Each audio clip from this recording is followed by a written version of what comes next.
We are going to go out to Arizona. We are going to talk with Sam, he, him, wants to talk about some scientific and historic arguments for God. Well, that's what we're here for, Sam. You are on the Atheist Experience with Jmike and Secular Rarity. What you got?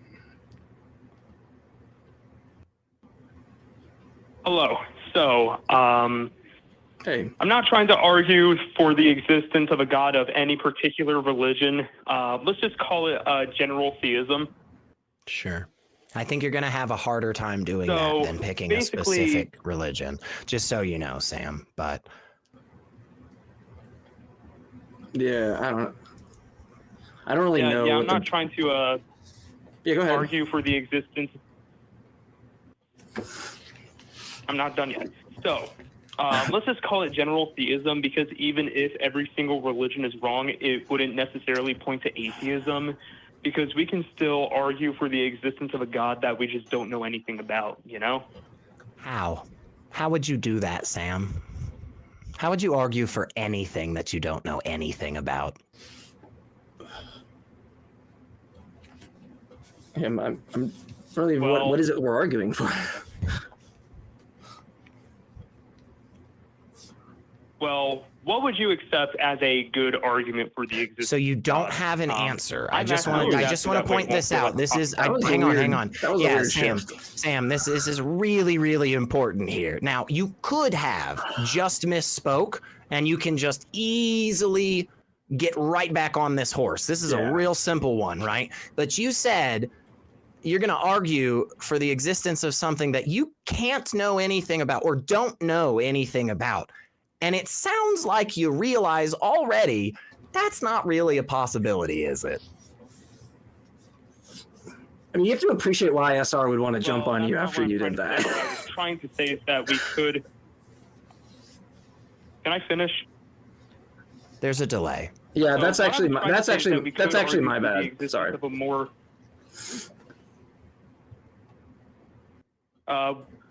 what I was trying to say is that we could argue for the existence of a more deistic type God, like a non-personal type God that we can learn that's about fine, from stuff like natural that's theology, fine, if you know what I'm but trying to say.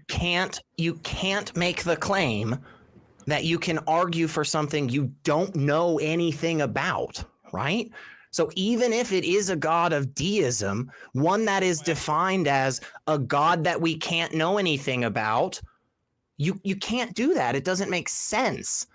And that's why I was saying right from the rip, Sam, you're probably going to have a much better time going for a specific version of a deity, because the generalized, well, God could be like this, does not have any distinguishing criteria between all of the other could be's in that scenario. Yeah, like think of like a bare designer, right? Like we just strip all these properties and we have just like this bare designer, right? Well, it's not like if you just take away all these properties, a designer could design and they could decide to refrain from designing, right? They could just go, well, yeah, I could design this thing, but I actually think it's better just to exist alone, just by myself, so I won't design, right?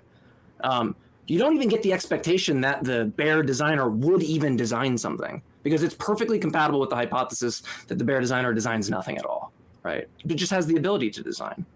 So do you see how, like, it's really difficult how you're going to generate expectations when you look out in the world? I mean, what I see are scientific and historic arguments for God. I don't know, maybe you want to elucidate more on that, but like, if your argument's going to be like, well, there's morals in the world, and so I have this bare designer thing, what best explains that is like general theism. Well, no, because it's perfectly compatible with general theism that they're like an amoral being and don't want, like morals at all, or the morals come as a side effect that they didn't know anything about. Because remember, we've stripped away like omniscience and stuff probably. Like, I don't know what we're adding into this. So it's not really clear. Like, I'd like to hear the setup, but it just preliminary, it just seems like you're wanting us to focus on this like vanilla austere corner of the room that no one actually believes in. And that's the part that frustrates me, because the way that, at least I want to hear your reasons, but when it comes to comparing my view to someone else's view, it's hard for me to go, yeah, my view is simpler than yours and it explains the data better if I haven't even heard your whole view, if I've just heard this like tiny little portion of the view, because maybe the rest of the stuff helps you, or maybe it inflates it even more, which is what I predict would happen. So hopefully that makes sense. But like, there's like several different angles why anticipating like this is just. It'd be awesome if you wanted to talk about the thing you actually believe in, right? But it's fine. We can talk about general theism. I'll just assume that your actual position is indefensible and you're kind of like worried about arguing about it. But if you're not, feel free to do that. Dude. Well, I was actually going to get to some points, but what you said about there being sort of like this evil God, that's actually a good point that you brought up. And I like to think that if there was such a thing as an evil God, then he wouldn't be God, because would you argue that exists? Well, I didn't say evil. I said amoral, which means neither good or bad. It's a good thing. I didn't say evil God or immoral God. I said amoral God, right? That means neither good or bad. It's like a rock is amoral. Right? It's not like a moral agent, right? It doesn't possess like anything normative, or it's just like a rock, right? It's not a moral agent. Like if a rock fell on your head, you wouldn't be like, hold the rock responsible. Well, there's somebody I know that would say that, but I'm not going to get into that. All right. So that's not even what I'm saying. What makes you say that my position isn't indefensible? You don't have any. I misspoke. I predict your position is indefensible because you don't want to talk about that, and you want to talk about this vanilla, austere corner of the room theism. So I just think that on the hypothesis that somebody wants to talk about this like general idea of theism, I think what I think the reason is for that, or the expectation, what I would expect.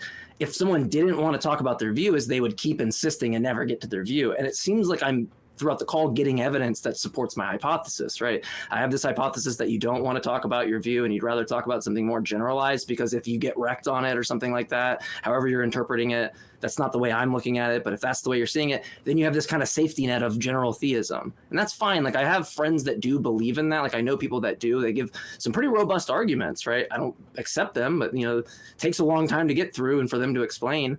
But I want to know what you believe. Like I'm so fucking over this idea of like calling in about general theism. Like I'll do it. It's fine.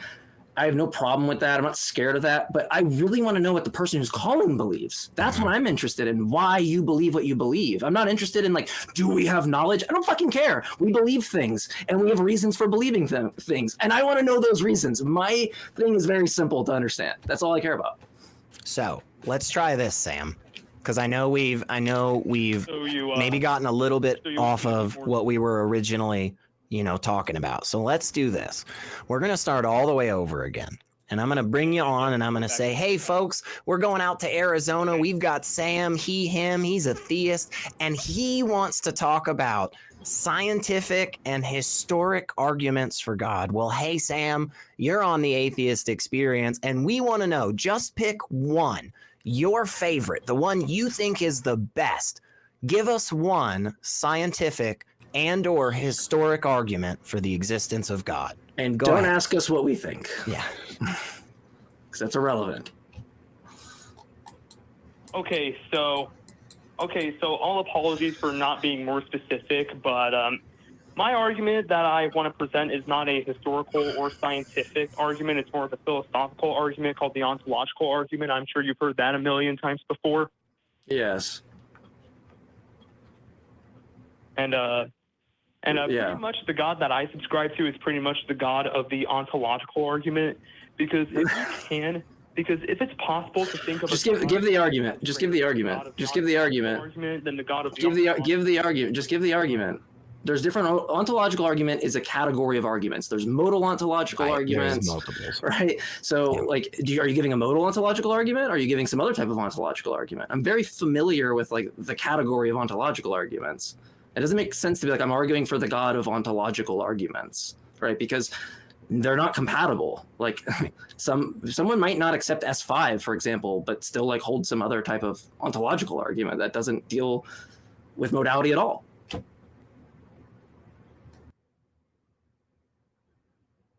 Well, right. I could give you the argument, but you keep talking over me for 20 fucking years. I'm muting Okay. you now, Sam. I'm gonna unmute you and you're gonna give the argument, but I'm correcting you because you said I believe in the God of ontological arguments, which is like a mouthful of a sentence, right? And the way to interpret that sentence, how you're saying that, is that like this God is compatible with like this one idea of this concept of God is compatible with all these arguments, but there's going to be people that run modal ontological arguments or different arguments where their versions of theism wouldn't be compatible with running a modal ontological argument, right? So just give your argument. I'm just correcting you on something you said. That was it. Maybe I shouldn't have. So just give your argument. Okay, so let's define God as the greatest possible being, that which nothing greater can be conceived. And if we can think of something greater than that God, then that God just wouldn't be God. And so, God as the greatest conceivable being must exist in reality to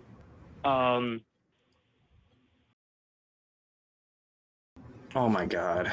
Really? You wasted all that time just for that? Like, that's it? Fucking loser. You're that scared? What a fucking loser. I know. I mean, what an And absolutely you know, like, they get sad... off the phone, they're like, I did this thing. I'm a piece of shit. Did you see when I was a piece of shit on the internet? Did you see that? It was so cool. I would show this to all my family and friends. I would say, here's what I did on the internet. You fucking wouldn't, because you're a piece of shit, racist piece of shit. Go fuck yourself. What's really interesting too is that, like, and you know, bigotry and hatred and so forth is illogical and, you know, so forth. But anyway, let me just put this out there, which is just simply like, you must be in 2025, you must be at least enough of not a dipshit to know how video editing works and like the internet and stuff, right? Yeah. Like it can't possibly be the case. We have an awesome team. It can't possibly be the case that anybody in this day and age is so absolutely worthless of a human being that they don't recognize that, like, it'll never be shown, you know? Now, maybe even all of this discussion after the fact won't be either, but hey, I can say unequivocally, Sam, you better fucking hope your God's not real. Worthless fuck.